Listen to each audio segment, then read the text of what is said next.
Alright, what's going on YouTube? It's your boy Tyranno Ty Gaming, the only TTG and the TCG. Back with another video. We're going to be talking about my top 10 favorite Yu-Gi-Oh cards currently in the game.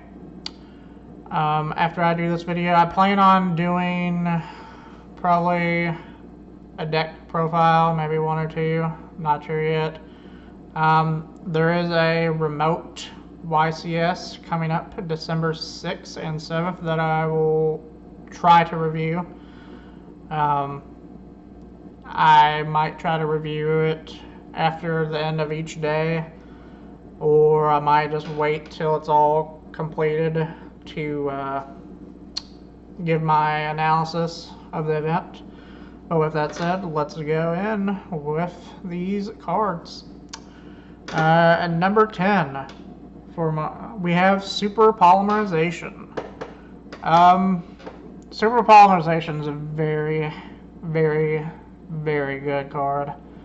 Any card that is a spell speed 4, which basically your opponent can't respond to the activation of it or negate it usually. Yeah, it's very strong, and Super Poly is definitely up there. Being able to get rid of your opponent's problematic cards to fusion at one of your extra deck monsters that can help is very good. Usually getting a Garura out and fusing two of your opponent's monsters and then getting it sent to the graveyard for a draw is very good. Plus, and it's usually a three of main deck or side deck in most people's decks. Next up we have number 9. This one's probably going to get me some dislikes, but at number 9 I'm going to put Dimension Shifter. I was trying to think of a what my favorite hand trap would be. I do like Droll. I do like Ash. Heck, I even like Ghost Mourner and Moonlit Chill, and Ghost Sister and Spooky Dogwood. But I think the hand trap that has been the bane of existence, or have helped people win most of their games and their Yu-Gi-Oh career, has been Dimension Shifter. This card single-handedly stops turns. This card single-handedly will help decks that have no right of actually competing, help them carry them to tops. Flew Under Ease, Exo Sister, any deck that doesn't rely on their monsters being in the graveyard, this card basically helps their deck flourish. And also, for the longest time, it remained at 3. It dodged the ban list. It stayed around in the game until just it's only been banned probably, I want to say 6 months to a year now. I mean, not banned, but limited. It's at 1, but it can still be a Saki 1 of, and it deserves to be on my list because it is a wild ass card, and it is number 9. Number 8, this XYZ monster, Totally Awesome, has been off the ban list and on the ban list for a while.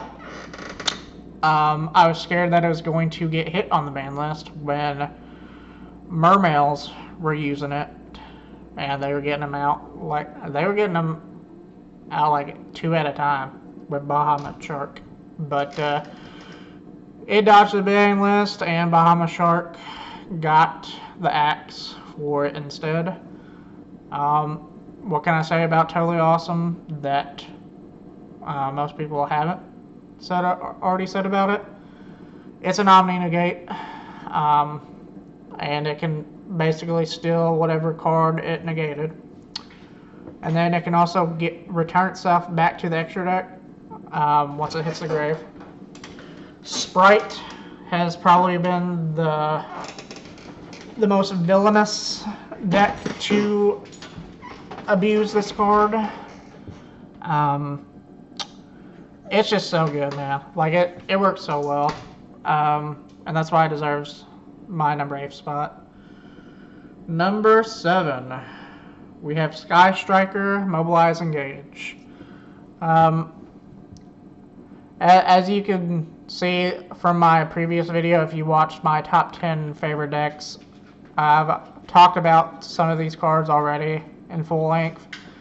But what can I say about Engage? Like, it's literally, it's a +2 if you have 3 spell cards already in your grave. 1 you can already add, and 1 that you just draw.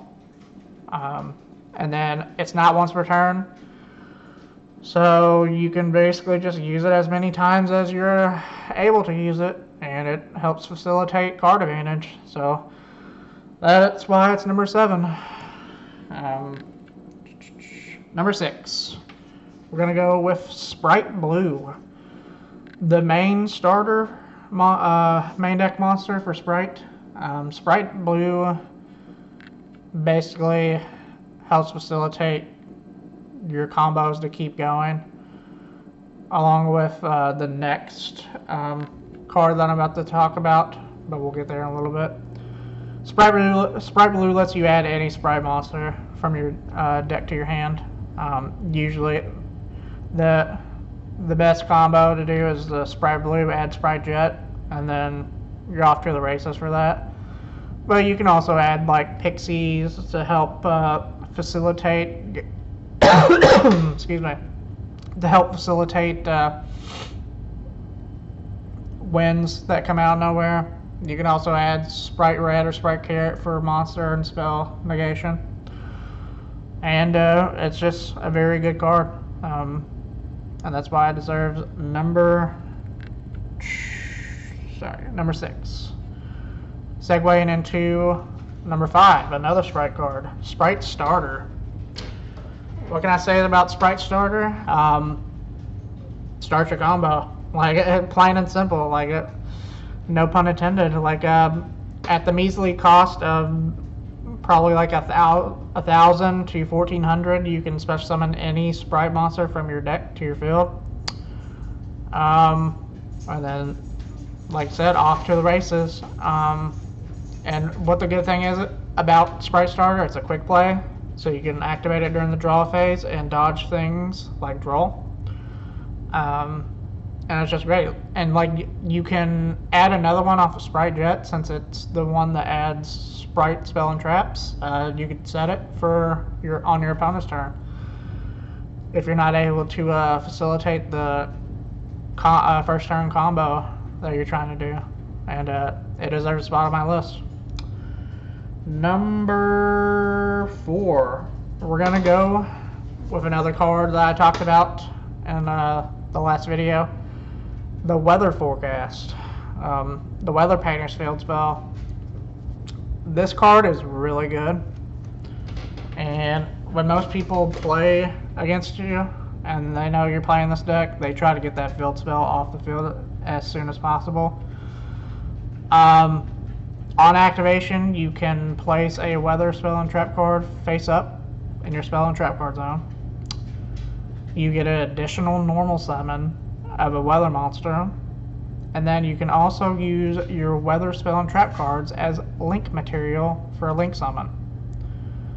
3 really good effects in one card, and that's the main card that helps facilitate your Weather Painter combos, and that's why it's on my list. Number 2, we got 6 Samurai Shien, the main synchro monster for 6 Samurais. I love this card a lot. 6 Samurais is up there for my favorite decks as well. And it's so easy to get out. Like, all you gotta do is a normal summon Kageki special summon Kagemusha, and you're in there. Like, it done.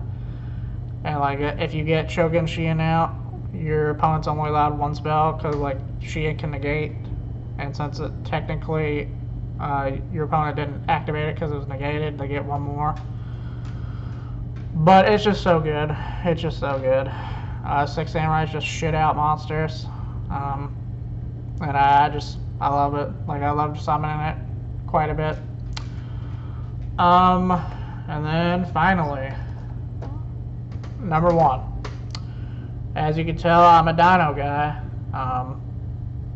and this list would not suffice if number one wasn't Ultimate Conductor Tyranno. I love this card. It's always going to be my favorite card. I don't ever see that changing, ever. Call me biased, if you want, but I just love this card. I could probably talk about 20 minutes of why I love this card, but I'm going to keep it short. It wins games. It's one of the best boss monsters ever printed. It's easy to summon out. Like, being able to banish a Giant Rex and like another Dino, or if you use Pill, a Giant Rex and just whatever else, and then summoning the Giant Rex after you summon the Tyranno, it brings joy to my face every time. And being able to use Conductor's Effect to flip everything face down, and then just send all of their monsters to the graveyard, and like, they can't do anything about it because they're face down. It just sends it straight to the graveyard, and then it burns them for 1,000 each time. It's a game winner. And then just being able to protect it with Miscellaneous Source. Like, all the dinos just help each other out, and I just love just love the card, man. I just love it. And it's not as competitive as it used to be, but there's going to be new dinosaur support with the set Burst Protocol, and like, I believe February. So I'm looking forward to see if that does anything for dinosaurs and my good old Ultimate Conductor, but we'll see. And with that being said, I hope you all enjoyed the video. Please like and subscribe, and I'll see y'all's pretty faces soon. Bye-bye.